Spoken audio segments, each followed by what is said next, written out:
Hello, everyone. You are in for such a treat today. We are taking a break from the norm, and we are going to talk with Shauna Niequist and her new book. I guess I haven't learned that yet.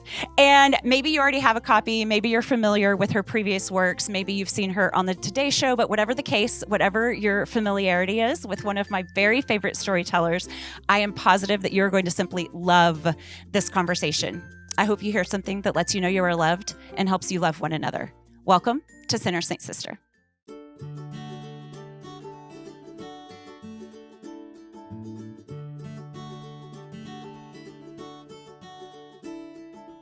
Shauna, hello and welcome.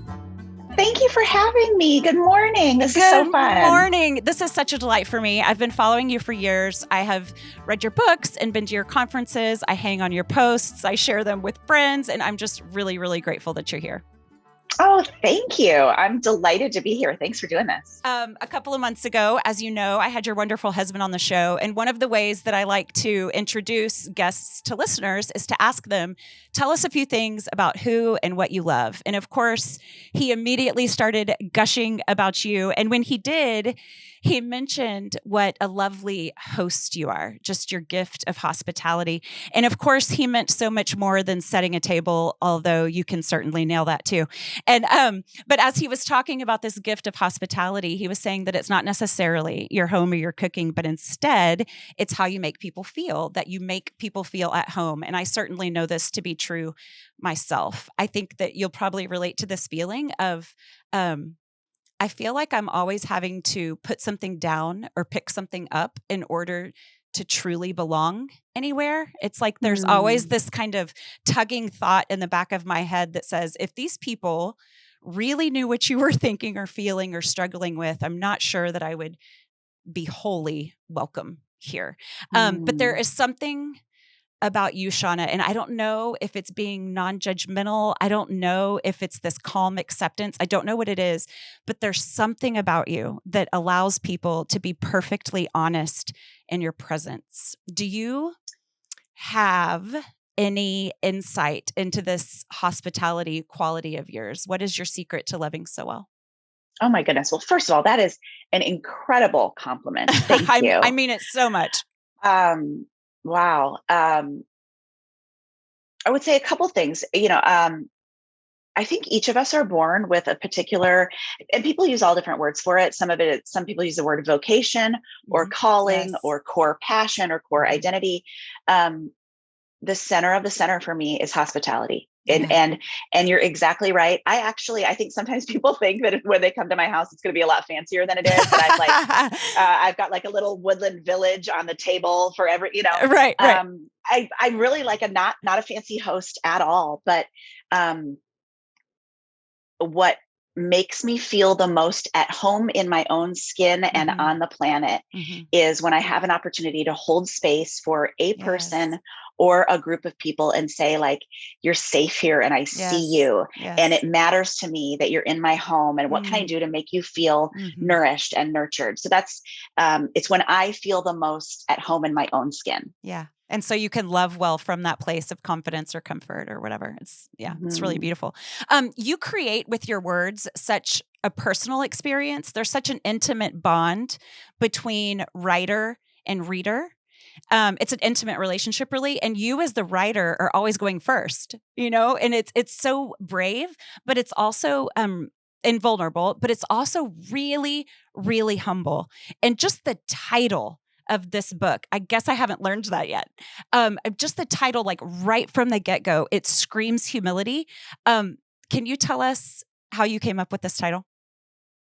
Well, I mean, there are a lot of things that went into landing on this title, but a lot of it was, when you have been a writer for a long time, when you've been speaking at a lot of events, when it's easy for people to start seeing you as an expert. Yeah. This is a person who knows. Right. And I was going through a season in my life where I knew less than ever. So many of the things I had assumed would be a part of my life forever were changing almost more quickly than I could keep up with them. Yeah. And so first I questioned if I wanted to still be a writer. Do I know anything at all? Do I have anything to say? I wasn't sure, but I did know that if I was going to continue writing, I was going to have to find a way to do it while simultaneously being honest about how much I didn't know. 100%. So I had to find a title that debunked all the assumptions right off the bat, that like she knows some stuff. Yeah. So when you start right off at the beginning of a book with the right on the, like on the cover, and you say like, hey, guess what? I'm not going to give you right now our answers. Right. That was the thing that set me free then to write this book, because I wouldn't have been able to do it from the position of an expert. You know, but I love a spiritual guide who isn't afraid to say, I don't know. It's like you become trustworthy in that way. I can believe you now.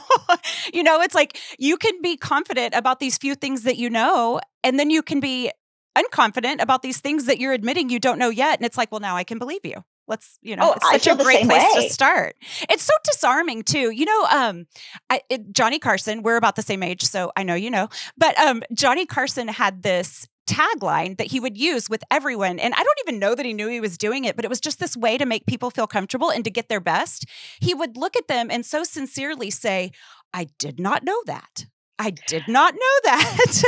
Yeah, I remember that. Now that you say it, I've heard you say that a million times. And so it's just something that makes everybody relax and settle in and go, oh, thank goodness, me neither, you know?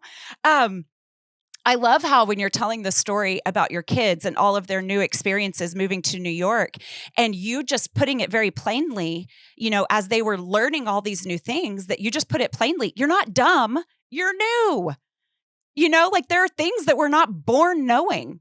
It's so many things. And you have a set of choices, right? You can either, if you need to be the expert in every room, or if you need to get it right the first time, you can try that. But you can never start anything new. You can never change. You can never move. Change your mind. Right? Yeah. But if you go the other direction and you say, I don't need to be seen as an expert. I don't need to get it all right the first time. I don't need to be the answer person. Yeah. There's a lot of freedom then in terms of normal life, but also faith, parenting, writing, marriage.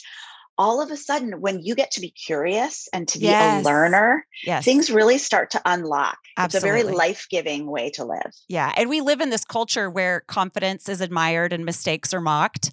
And it might seem counterintuitive to lead with an I don't know, but I'm certain that it's that sentence that leads us to discovery. That is exactly it's the very first step to learning anything at all. So thank you for going first, as you do.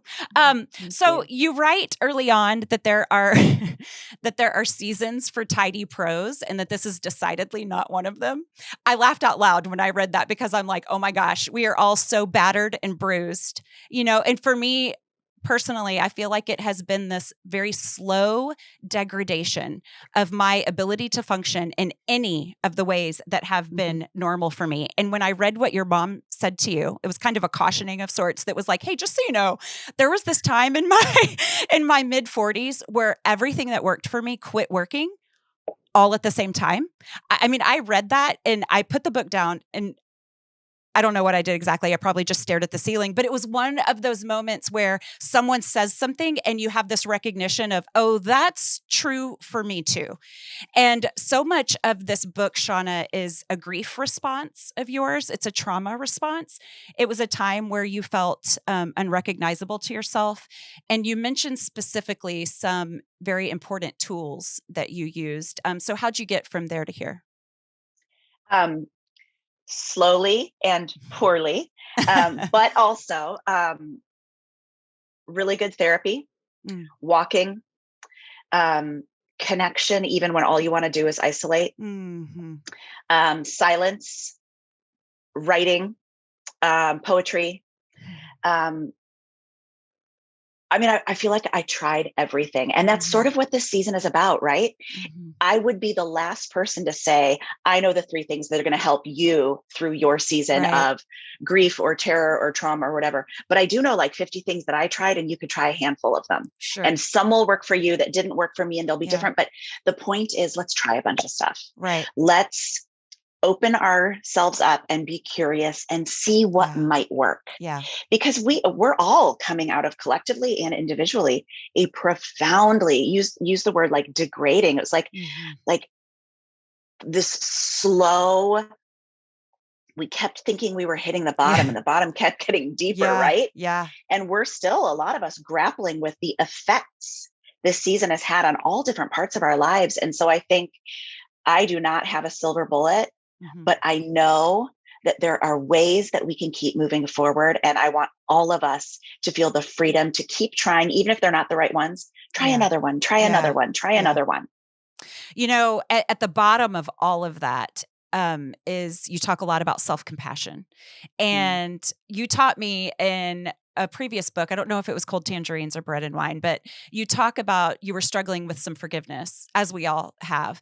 And this was profound to me in the moment that I was struggling. But you said we always think that it's kind of this one and done, like, oh, I let that person off the hook. I'm done. I can wipe my hands of that. But things are never over once they're over, right? There are these things that we have to keep returning to. And in forgiveness in particular, it's a letting yourself, or it's letting them off the hook, but then it's letting them off the hook again and again and again. And so when you talk about self-compassion, you talk about letting yourself off the hook, you know, that kindness that we extend to others, extending it to ourselves. Can you talk a little bit about how self-compassion helped you through? You know, it's something I've historically been really bad at. Yeah. I hope that I've been a person who has met many people throughout my life with a deep sense of hospitality toward them, right? But then I had a friend, she's an editor that I've worked with several times. She's brilliant. And I was writing a chapter and she emailed me and she said, I know why you're struggling with this chapter. And it's because you're withholding hospitality to your own self. And I was like, oh no, you got me. She was exactly right. It's so easy for me to extend that hospitality to other people, but I was unwilling to make space for and room for and to love and nurture this part of myself. And that's essentially what self-compassion is. And so I knew that, and we know this cognitively, that if you're a person who speaks to yourself with cruelty and violence, that's going to leak out in your relationships. We think it won't. We think like, no, I'm just such a lovely person to other people.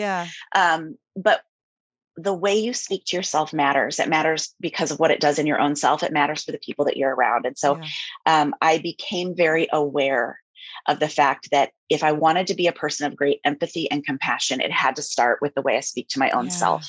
And I worked on it the way you work on any new thing, like every day, like forgiving someone.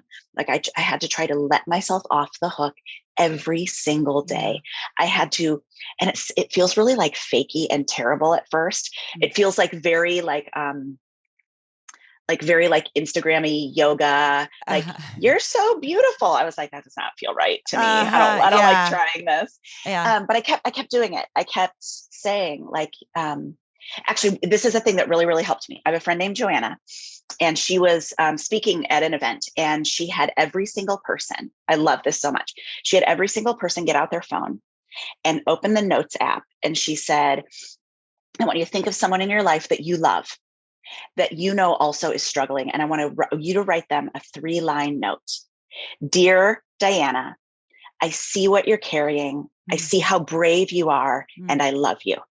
3 lines for someone you love and who is struggling. So we all write it. And then she says, okay, change the name right now and put your own name at the top. Wow. And we're all like, ooh. And she's like, no, really do it. Really actually put your name there. And when you see your own name there, and it's really, really moving. And that's the heart of self-compassion. Yeah, that's really beautiful. And it feels like a gimmick at first, but then it can become a practice. Yeah. You know, the way that I relate is I live in a college town and I love college girls. I think they're the perfect human being. It's like they're old enough to have some life experience, but they're young enough to be humble and searching. And the combination's just delightful to me. But they would sit on my couch and tell me things, and they would always kind of gloss over the things that were hard. They'd be like, oh, but it's fine, or whatever, or I don't care. And I'm like, is that true? You know, and then it occurred to me that as I'm really prodding these girls and asking them for what the truth is, it was like, oh, I have to be really truthful. Like I'm not allowed to give a whatever. I'm not allowed to say, oh, but it doesn't matter. And so it keeps us sharp when we look at the ways that we're gifted with other people, and then turning that back on ourselves it's really a powerful shift, isn't it? Absolutely. And I think there's so much messaging, especially for women, to shrug off our pain. Like, yes. oh no, but it's fine. But to say something very truthful, but then finish that sentence with like, oh, but don't worry. Oh, but it's not a big deal. Right. And I think a lot of those things are really big deals and really worth paying attention to. Absolutely. So I really resonated to how you wrote about dramatically simplifying your life when you moved from the suburbs of Chicago to 800 plus square feet in New York. You talked really eloquently about your past desires to build this fortress of sorts, many people deep, many relationships deep, even things deep. And all of it was, you discovered just really kind of some effort of safety. And so now during this time in your life, you really only have what you need: 3 sweaters, rent money, 5 good people. And my closets are still currently busting at the seams with too many sweaters, but I also feel this really desperate desire for simplicity. My circles have gotten so small. And it occurred to me one day, because I was beating myself up for that, but then it occurred to, like, I should try harder, but it occurred to me one day that maybe I don't need to be so hard on myself for simplifying during a time of crisis.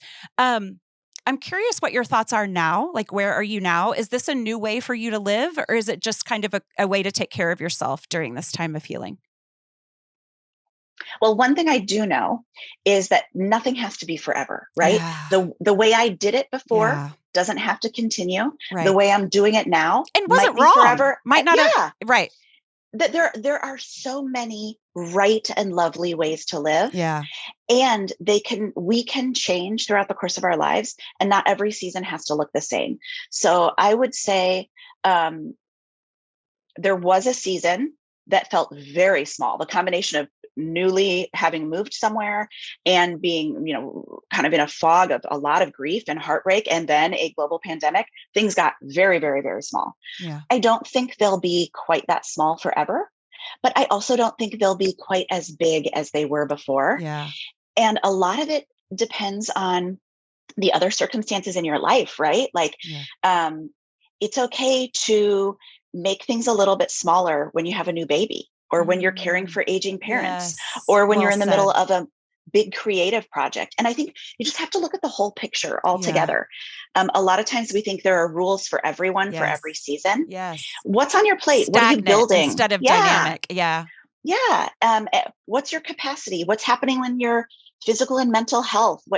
All of these things work together. What other things have you committed to? We get to craft lives that are right sized for our own makeup and for the seasons that we're facing and the commitments we've made. Yeah. And I think that's really freeing. Yeah, it is. I feel like we have to train our brain from either or to and both, but it's a real, becomes a discipline, because it's not necessarily knee jerk.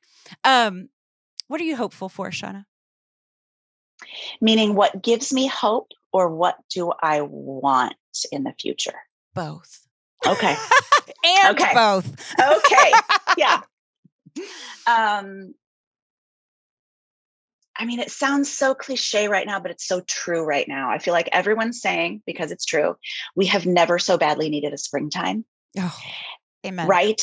This is like a cosmic, existential, in our souls, in the air, springtime. And, I have, even just back to the last question we were talking about, the idea of seasons is really important to me right now.